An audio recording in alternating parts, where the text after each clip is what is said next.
Karibu sana, tunaendelea na matangazo yetu. Hii ni Morning Trumpet, tunazungumza mengi. Pengine ukawa unajiuliza, kuna mtu anazungumzia kuhusiana na real estate na hawa ni Mkuyu Africa, ukajiuliza ni watu gani na pengine wanayoyafanya ni mambo gani, na tunao hapa tayari kuweza kuzungumza naye. Tunaye Bwana Junaid Othman, karibu sana kwenye studio zetu, na naamini tutakuwa na wakati mzuri wa kuzungumza na kufahamu hayo.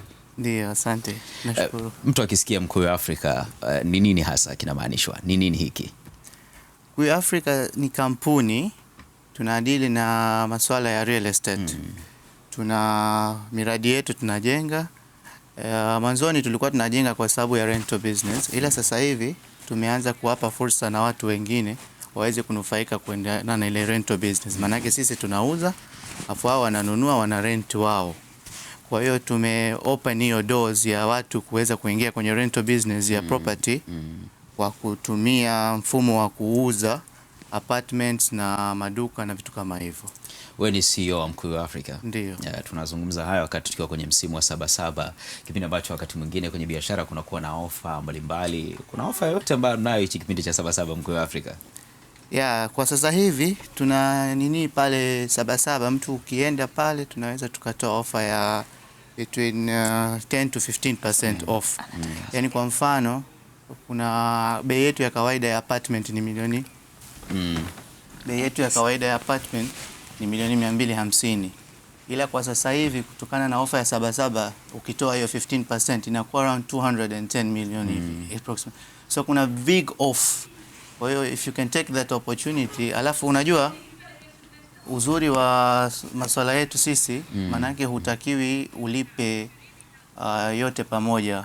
Ukinunua apartment kwetu unalipa kiasi kidogo tu, alafu nyingine unalipa kwa installment, down payment kipindi hiki cha Sabasaba. Sio kama unalipia unit yote. Ni kuchukua fursa kulipa ile down payment, alafu installment zako unalipa kidogo kidogo for 2 to 3 years. Na Mr. Othman, hizi apartment mmezinunua mkazipangisha na nyie au mmezijenga, inakuwaje? Sisi ni developers, ni builders manake. Tunanunua viwanja, alafu tunajenga magorofa. Kwa hiyo to answer your question, manake sisi ndio tunajenga wenyewe, alafu tunauza kwa watu. Wao ndio wanakuja kufanya hiyo rental business na vitu kama hivyo. Kuna baadhi ya properties ambazo tuna rent wenyewe, lakini for the most part sasa hivi business model yetu ni kuziuza ili watu wengine ndio wanufaike na ile rental business.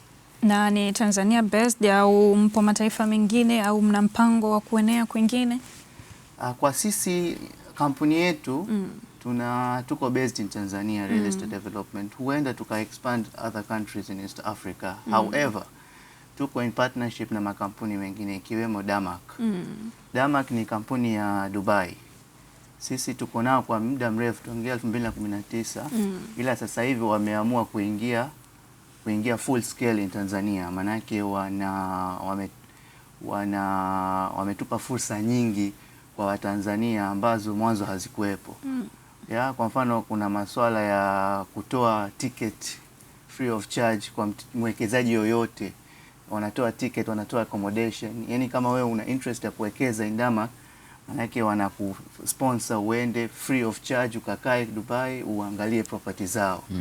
So that it shows kwamba wameshaona there is potential in Tanzania kuwekeza kwa Watanzania, wafanya biashara wa Tanzania kuwekeza zaidi na zaidi nje. Sawa, Mkuyu Africa, ni mambo gani ambayo pengine mtu akitaka kununua nyumba kutoka kwenu anapaswa kuyazingatia, na gharama zikoje ili mtu aweze kufahamu kwamba gharama nazo utaratibu ni huu lakini gharama ni hizi?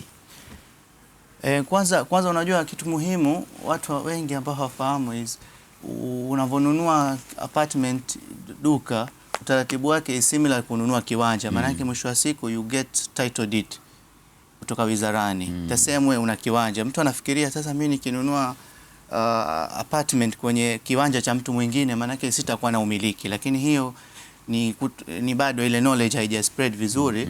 Ni kwamba wewe unapata umiliki kama alivyokuwa mtu mwingine anamiliki kiwanja, unapata hati yako which you can do.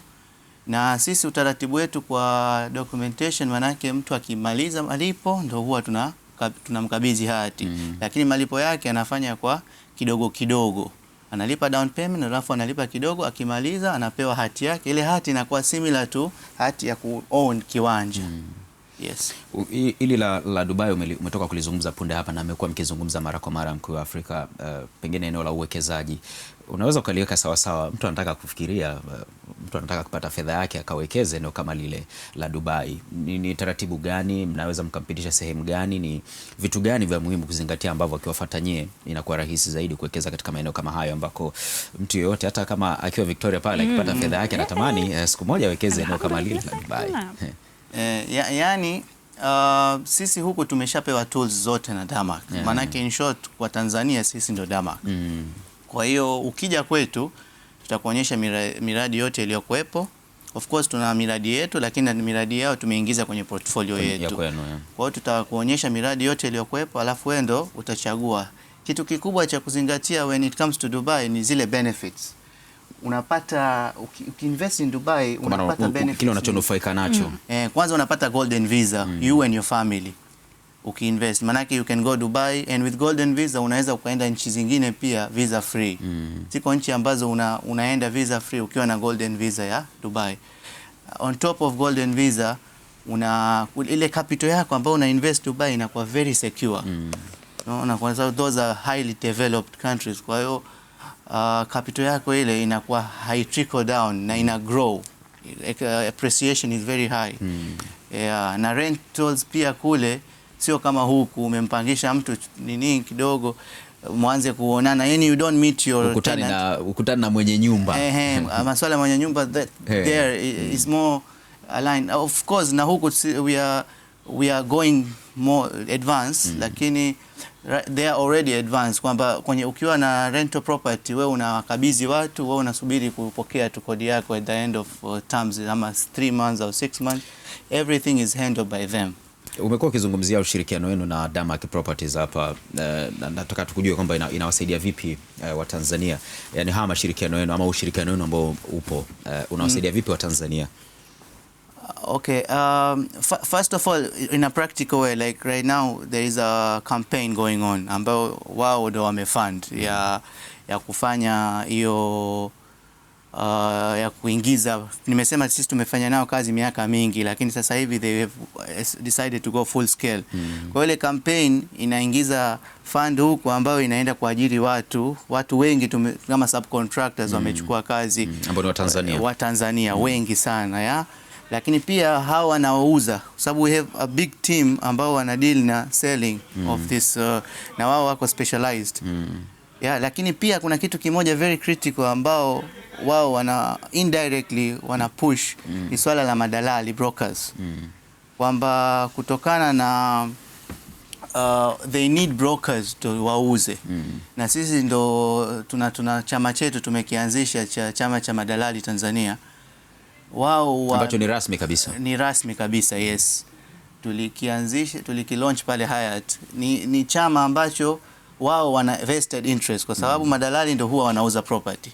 Kwa hiyo wako very supportive in these institutional things, kwamba wakiona kuna kitu ambacho kinatija kwa kujenga real estate industry, wao wako tayari kuweka kifua watusaidie kwenye hilo. Mr. Othman, nimekusikia hapo ukitaja bei nikashtuka. Target yenu ni wateja wale wanaojiweza ama mtu yeyote anaweza kaja kanunua? Unajua bei, kwa mfano ukisema 200 million kuitoa, hata mimi kama mfanyabiashara kukupa 200 million sasa hivi is a difficult issue sometimes, kwa sababu pesa huwa haikai na roll, sawa. Lakini when it comes to the model ambayo sisi tumetengeneza, manake wewe unaishia kulipa amount ndogo sana, maybe 2 to 3 million every month. Unalipa ile down payment, alafu unalipa kidogo kidogo. So more is discipline based. It's not so much of how, cause unatakiwa uwe na some sort of income ambayo ni guaranteed na vitu kama hivyo, na some savings kwa ajili ya kuingia kwenye down payment ile, lakini hutakiwi kuwa yani a rich person in a way. Hata mtu wa kawaida, mfanyakazi. In fact, many of our customers ni employees, kwamba wao wanachofanya wanakuwa na savings fulani, wananipa ile down payment, alafu wanalipa every month for the period of 3 years from their salaries. So you don't have to be. They say, there is my friend Nura, he usually says hutakiwi kuwa tajiri kumiliki mali, miliki mali uwe tajiri. Kanuni hiyo. Yeah. Hiyo ni kanuni alitumia Nura rafiki yako. Yeah. Sasa nilikuwa najiuliza, kwa unazungumza kuhusiana na mtu kuwekeza au kununua nyumba Dubai. Mtu anajiuliza nawezaje kununua nyumba au kuwekeza Dubai wakati mimi niko Tanzania? Haya mambo anawezaje kuyafanya? Yeah, so kama nilivyokuambia sisi ni official partners wa Damac Properties. Yeah?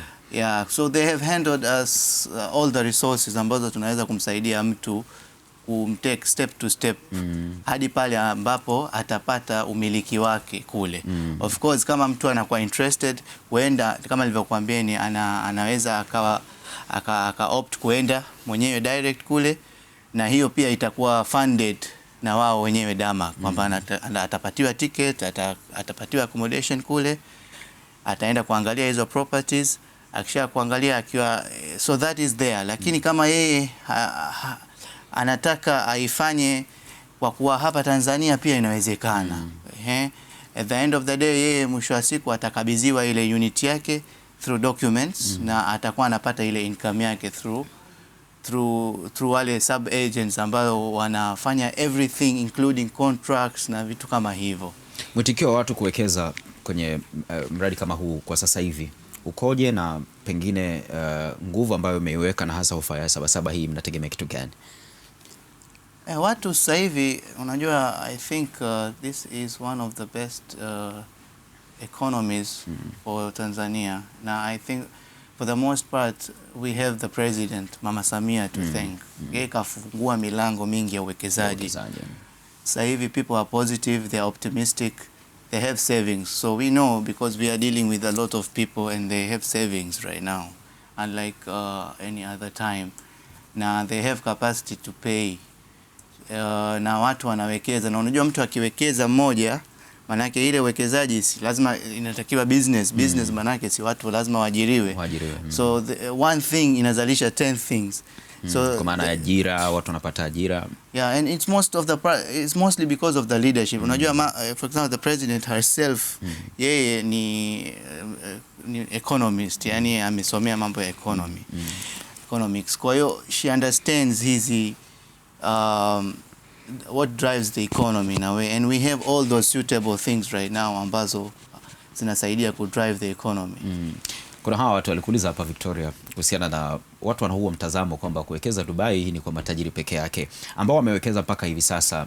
Mimi pengine nifahamu ambao wamewekeza mpaka hivi sasa na uwekezaji wao unaendelea, na ambao ndo pengine mmefanya nao kazi kwa huu muda mpaka sasa hivi, ni hao matajiri tu au kuna watu pengine katika kujitafuta na kuweka tu wameweza kuwekeza pia? No, kuna matajiri, kuna watu wa kawaida pia, kwa sababu unajua everybody wants good for their families. For example, watu wengi mimi niliona ni watu ambao wametaka watoto wao wawe na golden visa. Yani wanakuwa na second home Dubai, alafu watoto wanakuwa na golden visa. Wengine watoto wao wanasoma kule, yani umri fulani anasoma hapa, ikifika umri fulani anahamia kule. Yeah, kwa hiyo wanakuwa na second home Dubai. Nyumbani kwake, sehemu ya pili ya nyumbani. Yes, yeah. And some people ambao wanafanya purely for investment, kwamba wao hawana mpango wa kuhamia Dubai, lakini wanataka kuwekeza. Hao mara nyingi huwa kidogo wako the wealthy ones, lakini most of the ones they do for personal reasons ni wale ambao watu wa kawaida ambao wameajiriwa, na huwa wana wish, because everybody wishes the best for their families. Kwa wanakuwa na second home, wanakuwa na zile golden visa na vitu kama hivyo. Na kwa hapa Dar es Salaam, maeneo ambao sasa wawekezaji tunaweza tukaja tukachukua majengo ya maana ni wapi na wapi? Sababu tumezungumza hapo kuhusiana na Dubai, Afrika na Tanzania, sasa na Dar es Salaam yenyewe. Na hata waajiriwa tunaweza kwa wawekezaji tunaweza tukaja wapi na wapi, hayo majengo ya kutisha yako hapo na mazuri? Ya sisi kampuni yetu tuna miradi for the most part in 3 areas. Tuna miradi Kariakoo. Yeah, we have a good amount of projects. Kama ongoing ni kama project 8 hivi Kariakoo, ambazo tunauza maduka, tunauza apartment, tunauza warehousing. So hizo this is the key area because unajua Kariakoo, if you own piece of Kariakoo is you already in a good stand. Lakini ziko Masaki, tuna miradi iko Masaki ambao mostly ni residential apartments. Kwa wengine wana invest kwa ajili ya kuishi wenyewe, wengine wana invest kwa ajili ya rental business. Yeah, alafu pia kuna business nyingine siku hizi watu wanafanya hii ya Airbnb. Kwa hiyo mwingine ananunua labda apartment mbili alafu yeye anafanya Airbnb business. Yani something. Na, so we, yeah.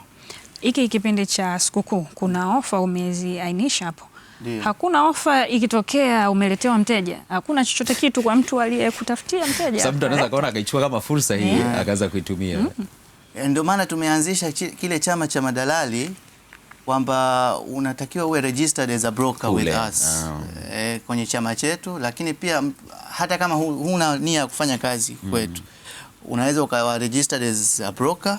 Ukishakuwa registered as a broker, wewe ukileta kazi uko legally entitled kwa ile commissions ambazo tumeziweka. So I think to answer your question, tumeshatafuta solution ya hilo kitu kwa kuanzisha hiyo. Pengine kwenye hii sekta ya real estate ukitazama tu hapa nchini Tanzania, nafasi gani katika kukuza ule uchumi?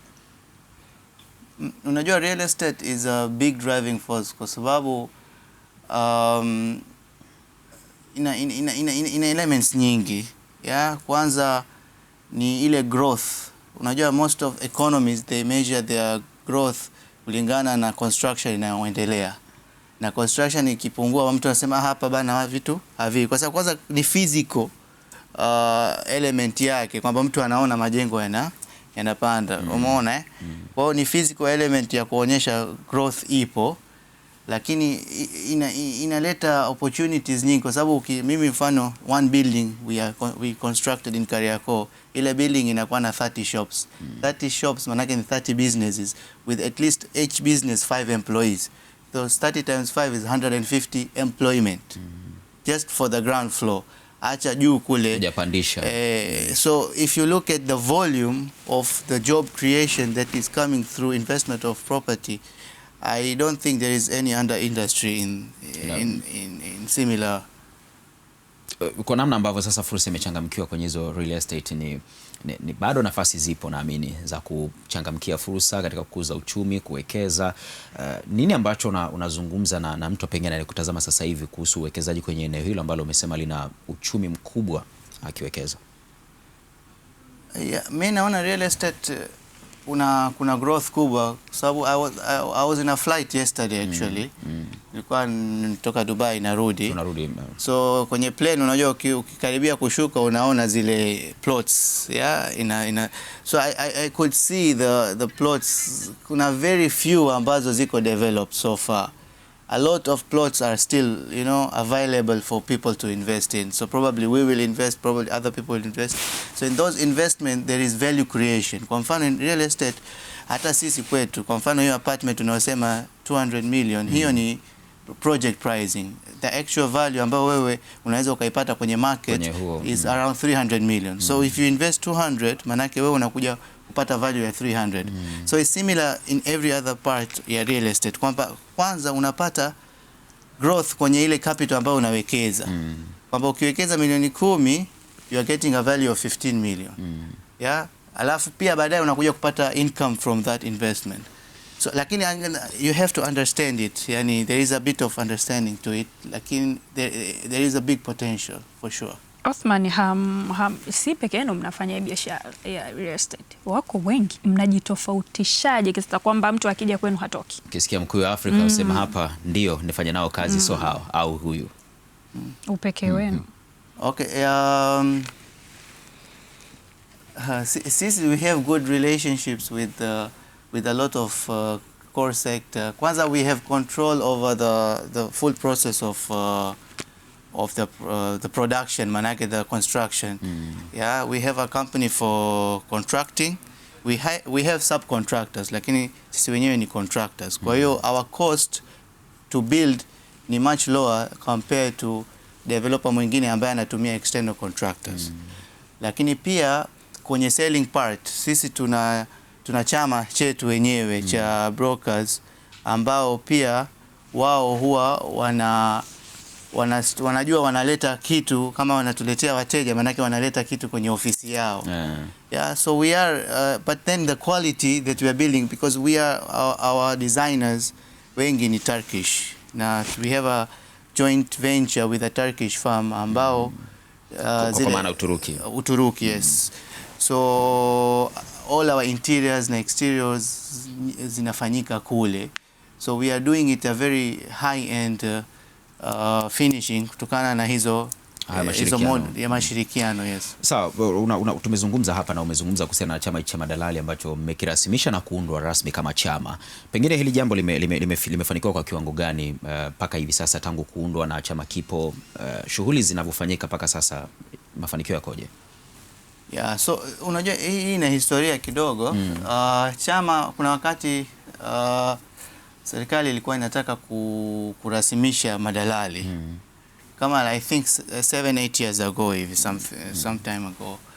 So sisi tukaanza kuwasajili wale madalali kwa kujua kwamba okay, alafu so tukaanza kuwasajili. So we had like 200 brokers on our list ambao walikuwa wako registered na kampuni yetu. So recently around 6 months ago tumeunda hii bodi ya madalali, chama cha madalali Tanzania.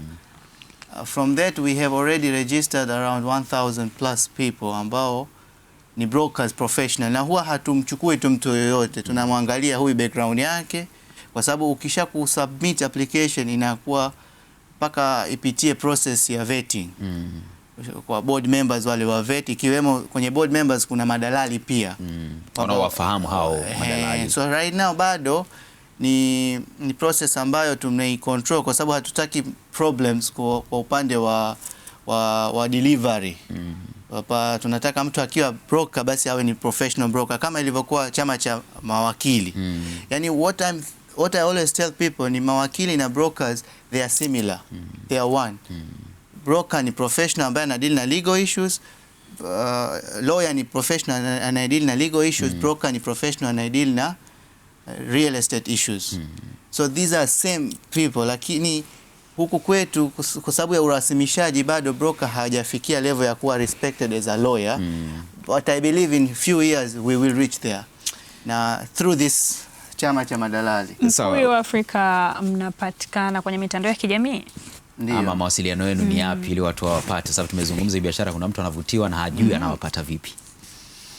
Sisi tuko kwenye Instagram, ni hiyo Mkuyu Afrika. Ukiandika Mkuyu Afrika utatukuta. Pia tuna namba za simu, tunaweza ni 0678 880000. Rudia tena. 0678 88 0000. Zinakuwa 4 hapo mwisho. Yes, 8 mara 3 na 4 mara 0 mara 4. Sawa, tumezungumza hayo kwa kina zaidi. Kama pengine kuna jambo natamani kumaliza nalo kuhusiana na haya tuliyozungumza, Mkuyu wa Afrika, nafasi ni ya kwako hii, Junaid Othman. Mimi nashukuru sana, unajua watu wangu wote, kwa sababu I have very good team members. Yani for the most part we have reached here because first of all with the help of the government, hizi institutions ambazo zipo sasa hivi, ushirikiano mzuri wa serikali mnaupata. Tunapata yes, kwenye masuala ya vibali, lakini pia in overall manake the economy shape ambayo ipo sasa hivi ni kwa sababu ya serikali, especially the leadership of our president. We are in a good economy because of that. Lakini on top of that I have a very good people, I have very good team, I have very good sales team. Like I say the best because they are doing very well, they are helping customers. Lakini pia upande wa construction we have very senior, very good engineers who are like working 24/7 around the clock to make delivery of those projects. And many other stakeholders, unajua. So I think that is the last statement I would say, is to appreciate all the people that are working with us. Yani without them we wouldn't. Mnapatikana sasa Sabasaba pale, mtu anawapata eneo gani akiingia pale? Sabasaba ni hapa, ukiingia tu upande wa kushoto kuna booth yetu. Inapatikana upande wa kushoto, mtaona mtaona tu nini imeandikwa Mkuyu. Bwana, nikushukuru sana na karibu sana wakati mwingine, na naamini tumejadili vizuri. Kama kuna mtu alikata kuwekeza, basi anaweza kawa sehemu ya uwekezaji huo, lakini pia akawekeza vizuri zaidi kwenye real estate. Hamna shida. Mtazamaji, asante sana pia kwa kuungana nasi. Naamini kuna jambo umelipata, na pengine kama ni mwekezaji, nafasi unayo sasa ya kuwafuata Mkuyu wa Afrika, na umesikia mawasiliano hayo. Unaweza kuwafuata kwenye mtandao wa Instagram kama Mkuyu wa Afrika, lakini pia namba hiyo umeipata.